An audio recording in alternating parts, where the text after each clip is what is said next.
All right, boys, we got some breaking news. This is a developing story. It has just come to my attention that Google has partnered with a cryptocurrency that I'm invested in, so I'm going to tell you guys all about it. Plus, I got all the top crypto news stories of the week, so you're definitely going to want to stay to the end of this video. So let's go ahead. Let's get straight into it, guys. So check it out. Check it out on Decrypt. Google Cloud just became a Solana validator. Investing.com. Google Cloud collaborates with Solana. The Solana price surges. So a lot of big news coming out of Solana, guys. So Solana unveils a Google partnership. They unveiled smartphones and a Web3 store. So that's right, guys. Huge partnership. Google partnering with Solana. And as you guys know, as always, not financial advice. I'm not a financial advisor. Solana is one of my largest holdings. And again, guys, if you follow the crypto industry, a lot of people on crypto Twitter do not like Solana, for various reasons, but the main reason being it's very centralized, a lot of VC money is involved. This turns off a lot of crypto investors whose main focus of being in crypto is the decentralization aspect. Unfortunately, guys, there's not many cryptos that complete the blockchain trilemma. And again, guys, I'm not all in on one crypto. I'm not married to any of them. I'm invested in Solana simply because I see that's where the big money's going to.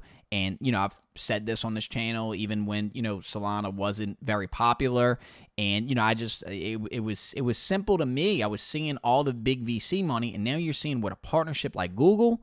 Come on, guys. This is what you call getting in on something at the ground level. So I'm going to continue the dollar cost average in Solana. I'm going to wait for a little pullback, and I'm going to buy more. I'm going to buy more. I have conviction in my investments. As always, not financial advice. I'm not a financial advisor. So huge news for Solana holders. We'll definitely continue to cover this story, but let's get into some other top news stories of the day, guys, and a little geopolitical news. So check this out, guys, from CNBC.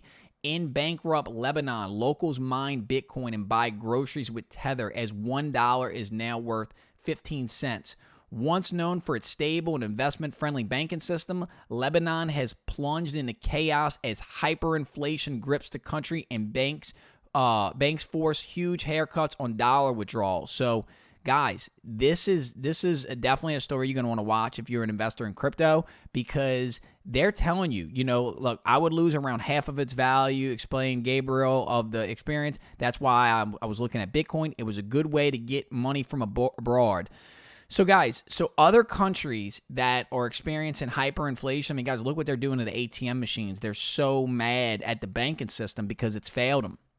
These government policies and these central bank systems are deflating the currencies, debasing their dollar, and it's plunging the country into hyperinflation. Now, this is definitely a concern, if you live in the United States, because we're experiencing inflation, record high inflation, but not hyperinflation like these other countries. So it is forcing other nations to adopt cryptocurrency at rates we haven't seen before. And again, guys, I think it's a matter of time before the entire world is using, whether it's Bitcoin or some form of cryptocurrency, because guys, inflation is not just a United States thing. It's not transitory. It's not a temporary thing, guys. We're going to continue to see inflation rise. It doesn't matter to me who the president is. So for those of you who are still stuck on right versus left, that paradigm, it's just not true, guys. And no matter who the president is, whether it's Biden, Trump, Ron DeSantis, Elizabeth Warren, inflation is going to continue, guys, because of the monetary policies of our Federal Reserve. So that is the one thing that I want to focus in on this channel, is that this is our escape. This is the parallel society that is being built. And look at Lebanon, guys. Just another example. We've seen the Canadian truckers. We've seen, different countries experience hyperinflation, and they have to have a stable currency. So, again, guys, this is something we're going to monitor closely. It is just wild what's happened. I mean, check it out. Lebanese citizens embrace crypto, accept payments in USDT as the nation battles intense economic meltdown. Guys, hyperinflation comes fast. hyperinflation comes fast, and this is why, crypto is a hedge against inflation. I know a lot of people are saying, oh, well, Bitcoin's down from 60,000, but they're not zooming out. They're not thinking on a large scale. They're not thinking of the bigger picture. I mean, yeah, Bitcoin is down from 60,000, but look at how much Bitcoin is up from its inception. This is a long-term game, and you have to have a long-term mindset because, again, if you think Bitcoin is being devalued, wait till I tell you what's happening to the U.S. dollar. When the prices of things are going up, when inflation is rampant around you, it's not that the things price are getting more expensive. It's partially due to supply chain issues, but it's mainly because the debasement of the dollar, the debasement of our currency, which at this point, guys, it's on purpose. They're doing this on purpose. They're debasing our dollar on purpose. The Federal Reserve is. So again, I challenge you to look into this. I challenge you to look into the World Economic Forum and what their policies have brought. I challenge you to look into what the global central banking system has done to our currency, because it's not fair that the Federal Reserve, that we have no say-so on how much money our government prints. The more money our government prints, the more it devalues the dollar. So something we're going to continue to watch, guys. My thoughts and prayers are with the people of Lebanon as they experience this. And if you don't think that could happen here, well, check out this story, guys, from the Washington Post. More than a third of U.S. small businesses couldn't pay their rent in October. So this is concerning, guys, and even Michael Saylor came out and said Bitcoin is the hope for the Lebanon financial crisis. So Bitcoin is hope for Lebanon, where the currency has lost 96% of its value versus the USD, and the banking system has completely failed. Guys, this is CNBC. This is not conspiracy.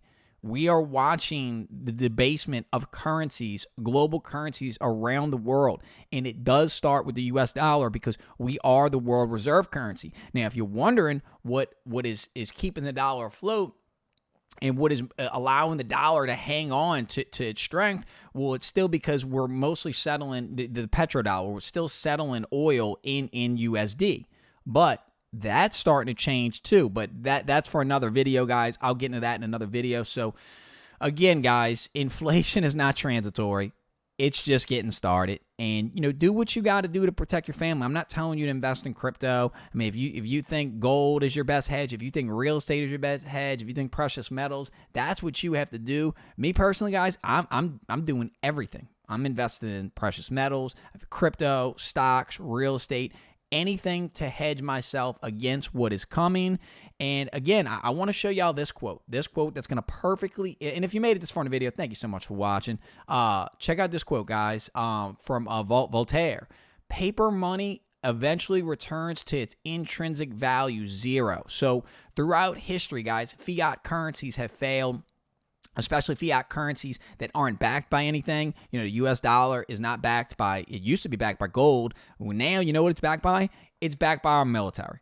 It's backed by the fact that you have to you have to transact in the U.S. dollar. If you don't, the United States will invade you.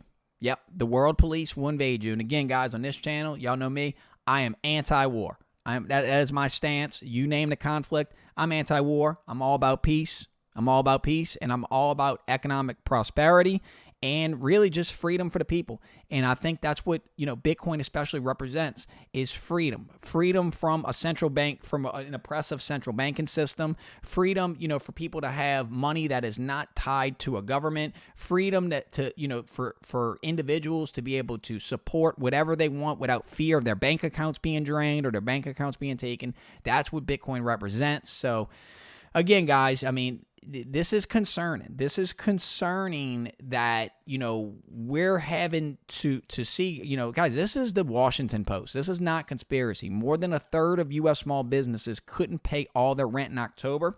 And if you're wondering why do I think? Well, it's strictly because of the effects of the lockdowns. It's not because of COVID. It's not because of the pandemic. It's strictly because governments chose to have draconian lockdowns, which caused economic despair, especially to small businesses. So while large businesses, the Amazons of the world, made record profits, the mom and pop businesses were hurt by these lockdowns. Which we're looking now. The lockdowns didn't solve anything.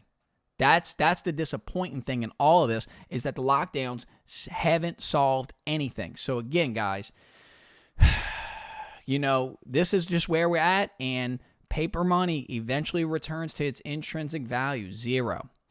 Anyway, guys, next story. This is from the Wall Street Journal. Crypto firms executives step up campaign donations, lobbying ahead of midterms.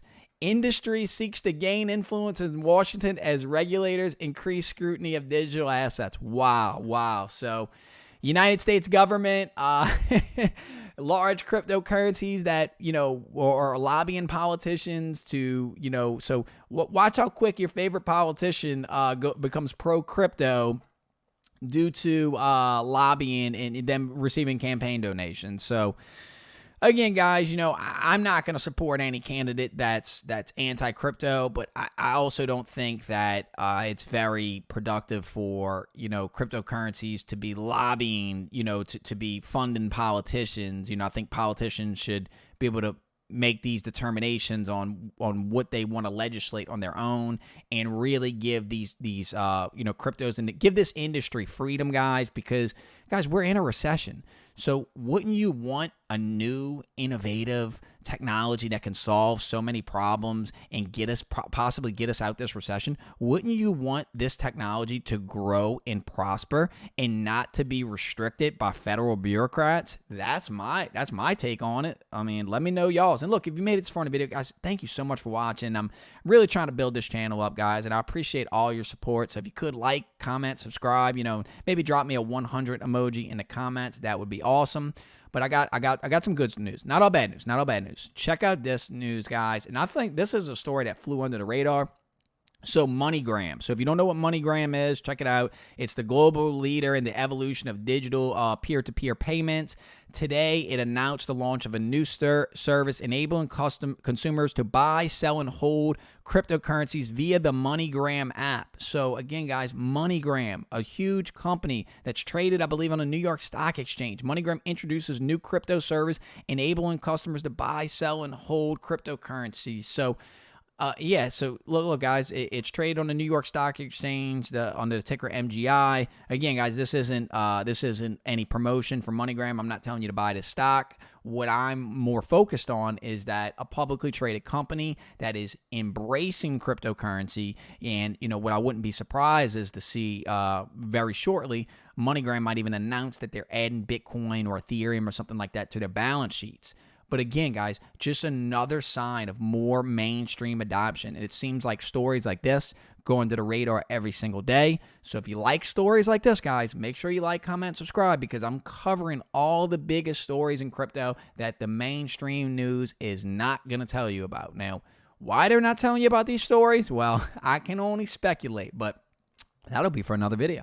All right, so next story, guys. Let's talk a little XRP. Haven't talked XRP in a while.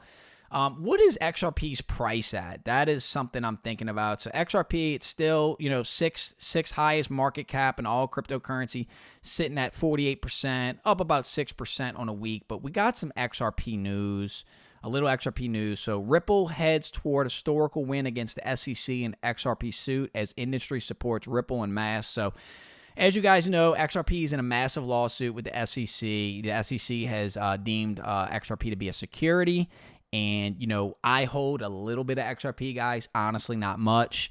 And the reason why I don't is because I've stated, in the start of this channel why I don't, but I'll let you guys know again, because I've said this multiple times on this channel, actually, that I don't think this XRP lawsuit is anywhere close to being over. Do I think XRP is going to win the lawsuit? Absolutely, absolutely, because XRP, it's not a security. And if you're watching this and you think that XRP is a security, well, guess what?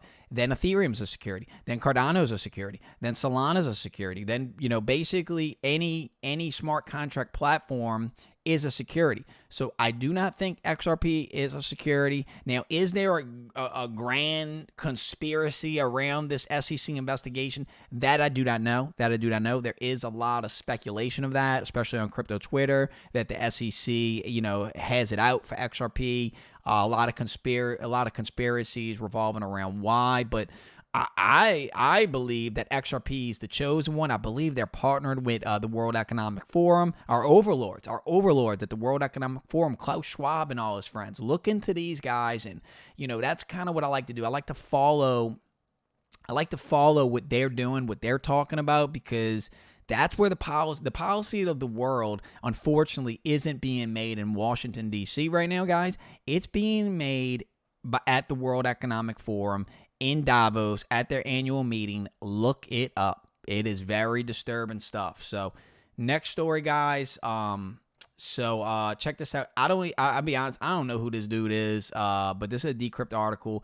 Billionaire Tim Draper, Bitcoin is a good hedge against bad governance. 100% agree with that.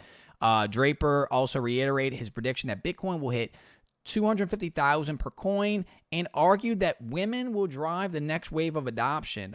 You're seeing inflation. They're fighting inflation. You're seeing bad governance, he said, noting that he regards Bitcoin as a hedge against bad governments, and we have seen a lot of that going on. So he's predicting Bitcoin to get 250,000 per coin. I agree with that. As far as timelines, I'm not even going to speculate, guys, because it's crypto. Who knows? Who knows? Now, as far as the next bull run being led by women, I don't. Again, ladies, if any ladies are watching, let me know in the comments. Or y'all planning on leading the next bull run? I hope you do, ladies. That would be awesome. That would be awesome. But yeah, I do think what he's speaking of, bad governments, these central banking systems, just like the story in Lebanon, people are opting out. People are building what's called a parallel society where, we don't want to transact in money. Like, why would you want to transact in money that can be devalued by endless amounts being printed by a tyrannical government that might support something that you don't support?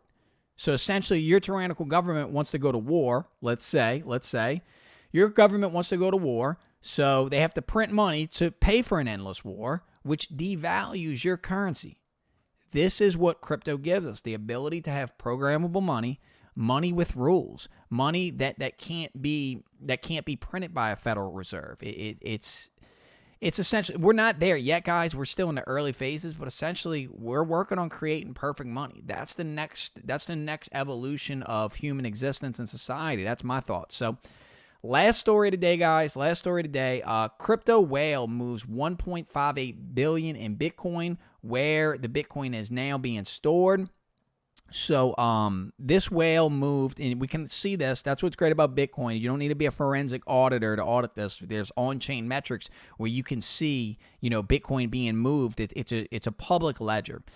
So it says in an article here, crypto whale sends cryptocurrency from exchanges when they plan to hold their investment for an extended period of time. So that's right, guys. So, and again, that's speculation in itself, but that's my thesis on it, that whenever you see a large, billion-dollar Bitcoin transfer and it getting transferred to a private wallet, normally it's being hodled. Normally, it's being stored long-term, because if they wanted to trade it, they wouldn't put it in cold storage per se. They would have it on a hot wallet or on exchange where they can then transact with it and, day trade and whatnot. So anytime I see something like this, to me, that's more Bitcoin taken out of circulation.